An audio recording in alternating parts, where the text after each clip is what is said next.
Welcome back to Civil Structure Tech Guru YouTube channel.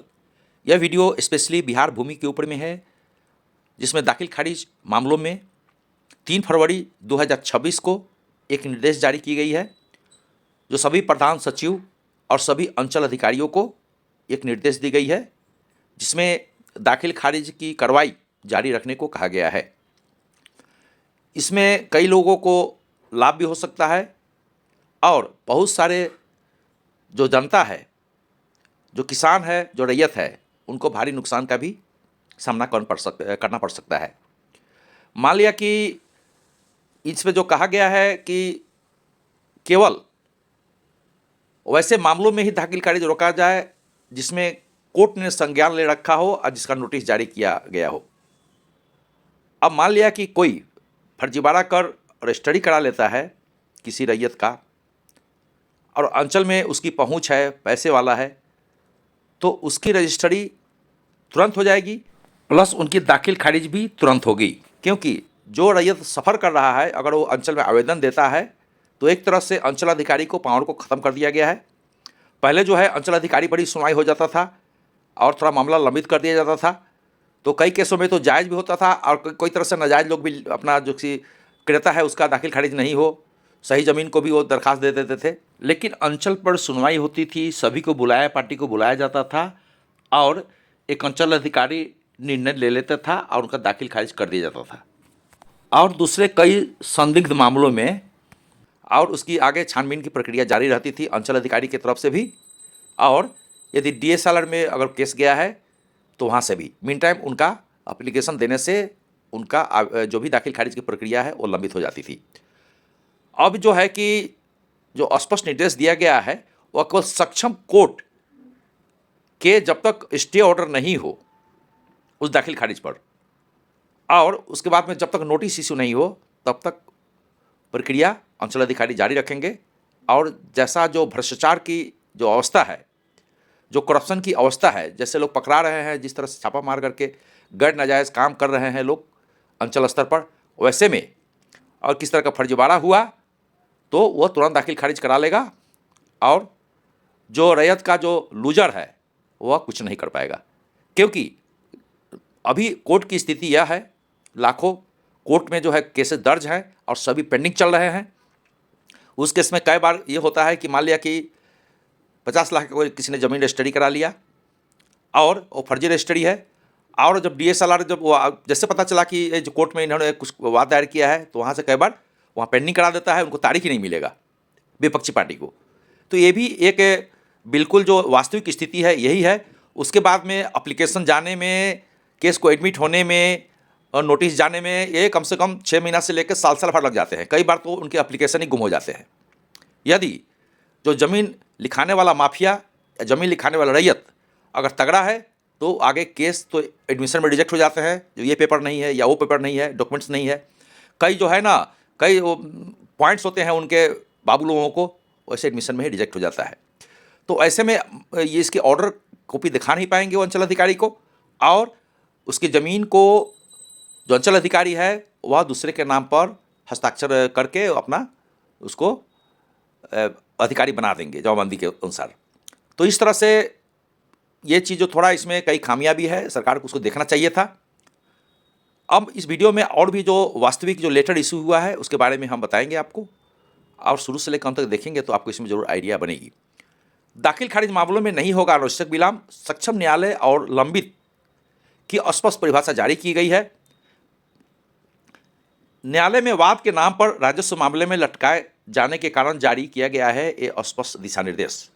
तो कई मामले जो है अंचल अधिकारी में पेंडिंग रहते हैं, क्योंकि मामला किसी जो अपोजिशन पार्टी उसे लिख के दिया है कि गलत रजिस्ट्री हुई है, इस पर हमारी सुनवाई की जाए, और मामला कहीं कहीं डीएसएलआर कोर्ट में और सिविल कोर्ट में भी जाती है। तो ऐसे मामले में अब यहाँ पेंडिंग रहता है, उसी के लिए इन्होंने दिशा निर्देश जारी किया है। माननीय मुख्यमंत्री सह मंत्री राजस्व एवं भूमि सुधार विभाग की विजय कुमार सिन्हा ने कहा है कि राजस्व प्रशासन का मूल उद्देश्य आम नागरिकों को त्वरित, पारदर्शी और न्याय संगत सेवा उपलब्ध कराना है।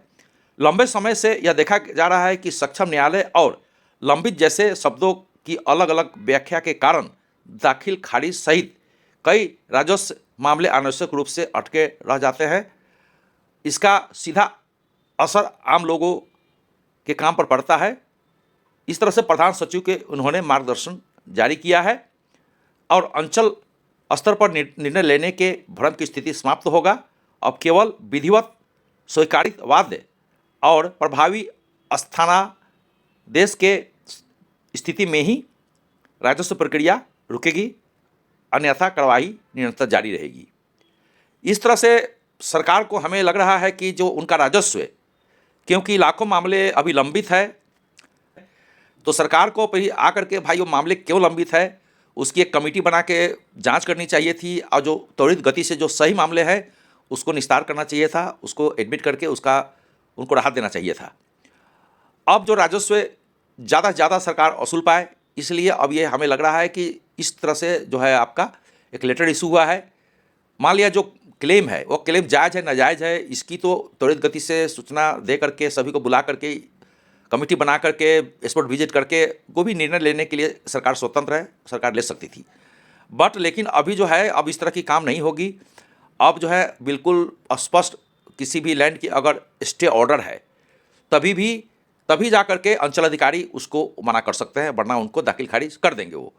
इस केस में जैसे मैंने बताया है कि कोर्ट से स्टे ऑर्डर लेना एक बहुत बड़ा चैलेंज है आम पब्लिक के लिए और इसमें कई वर्ष भी लग सकते हैं, बहुत सारे समय लग जाते हैं, बहुत सारे वकील पैसे मांगते हैं ये सब चीज़ों की जल्दी से काम करवाने के लिए।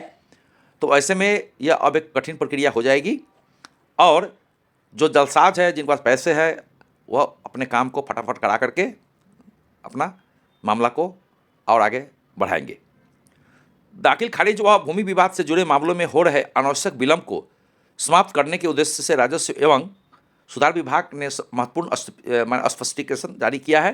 प्रधान सचिव ने अनिल ने सभी अंचल अधिकारियों को यह ईमेल के द्वारा बताया है कि जब तक सक्षम न्यायालय एवं लंबित की स्पष्ट व्याख्या कर दी है। पत्र में कहा गया है कि विभागीय समीक्षा में यह पाया गया है कि इन शब्दों को अलग अलग अंचल में अलग अलग तरह से लिया जाता है, जिस कारण दाखिल खारिज और सीमांकन वगैरह काम नहीं हो पाती है ठीक से। इस कारण से अनावश्यक विलंब के लिए सरकार ने यह कदम उठाया है, यह सरकार का कहना है। वहाँ राजस्व अधिकारी नियमानुसार अपनी कार्रवाई जारी रखेंगे। केवल वाद की प्रति प्रस्तुत करने से मामला लंबित नहीं माना जाएगा जब तक कि कोर्ट से स्पष्ट रूप से एडमिशन अंकित ना हो और इस तरह से कोई स्टे ऑर्डर जब तक कोर्ट का नहीं हो तब तक मामलों को लंबित नहीं किया जाएगा और दाखिल खारिज करके राजस्व की वसूली की जाएगी।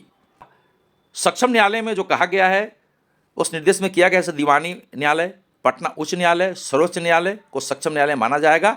इसके अतिरिक्त भूमि सुधार उप समहर्ता, अपर समहर्ता आयुक्त न्यायालय, विधि द्वारा अधिकृत राजस्व न्यायालय तथा बिहार भूमि न्यायाधिकरण BLT भी सक्षम न्यायालय की श्रेणी में आएगा। कब माना जाएगा कि मामला लंबित है? लंबित का अभिप्राय तभी माना जाएगा जब वाद विधिवत स्वीकार होकर नोटिस निर्गत हो चुके होंगे। न्यायालय द्वारा स्टे ऑर्डर अस्थायी इंजंक्शन का स्टेटस बरकरार रखने का आदेश जारी रहेगा। सिर्फ आवेदन आपत्ति या अभ्यावेदन कर किसी न्यायालय में होना सक्षम न्यायालय में लंबित नहीं माना जाएगा। और राजस्व कार्रवाई कब रुकेगी या कब नहीं रुकेगी? यदि सक्षम न्यायालय द्वारा स्पष्ट स्थगनादेश या अंतरिम आदेश पारित कर दी गई है तभी राजस्व कर्मचारी या अंचल अधिकारी उसको ऑर्डर को मानेंगे और उसकी दाखिल खारिज नहीं करेंगे, वरना दाखिल खारिज चालू रहेगी। ऐसे में इसका क्या इफेक्ट पड़ेगा अब रैयत अपना खुद ही सोचकर बताएंगे कमेंट्स के द्वारा कि यह कितना विधिवत सही है और कितना गलत है।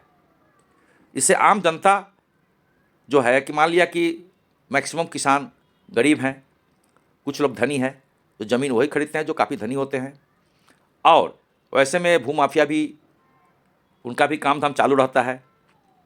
अब जब तक कोर्ट के आदेश से स्टे ऑर्डर नहीं होगा तब तक वह दाखिल खारिज नहीं रुकेगा।